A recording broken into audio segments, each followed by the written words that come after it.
আরবের গৌরবর্ণের লোকেরা যখন আভিজাত্যের ও কৌলিন্যের বিভ্রান্তিতে লিপ্ত হয়ে হক থেকে অস্বীকার করছিল এবং হক থেকে দূরে সরে যাচ্ছিল, ঠিক সেই মুহূর্তে হাবশার কৃতদাস হজরত বেলাল ইবনে রাবাহ রাদিয়াল্লাহু তাআলা আনহুর অন্তরে ইমানের আলোয় উদ্ভাসিত হয়ে উঠছিল। পৃথিবীর নিয়ম অনুযায়ী চিরকাল দুর্বল লোকেরা লাঞ্ছিত, বঞ্চিত, অপদস্থ আর অবহেলার শিকার হয়ে আসছেন।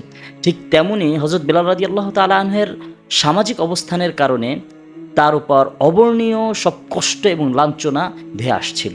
কখনো উত্তপ্ত বালুতে শুয়ে রাখা, কখনো জ্বলন্ত অঙ্গারের উপর শুয়ে রাখা, গলার উপর পাথর ঝুলিয়ে রাখা, এবং মক্কার শিশুরা তার গলায় রশি বেঁধে মক্কার অলিতে গলিতে তাকে নিয়ে ঘোরাফেরা করছিল। এরূপ হাজারো লাঞ্ছনা এবং কষ্টের অনুশীলনের মাধ্যমে তার সবর এবং ইস্তিকলালের পরীক্ষা হয়েছিল।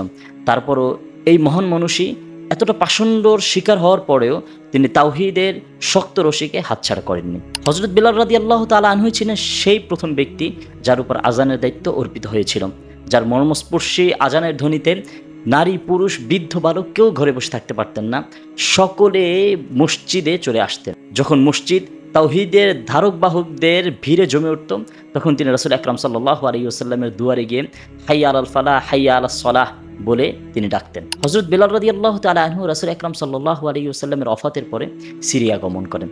রাসূল আকরাম সাল্লাল্লাহু আলাইহি ওয়াসাল্লাম একবার তাকে স্বপ্নে যোগে বলেন, হে বেলাল, এখনো কি আমার সাথে তোমার সাক্ষাতের সময় হয়নি? এই স্বপ্নটা বেলাল রাদিয়াল্লাহু তাআলা আনহুর প্রেম এবং ভালোবাসার ক্ষতকে আবার জাগ্রত করে তোলে। সে পাগলের মতো মদিনায় ছুটে আসে।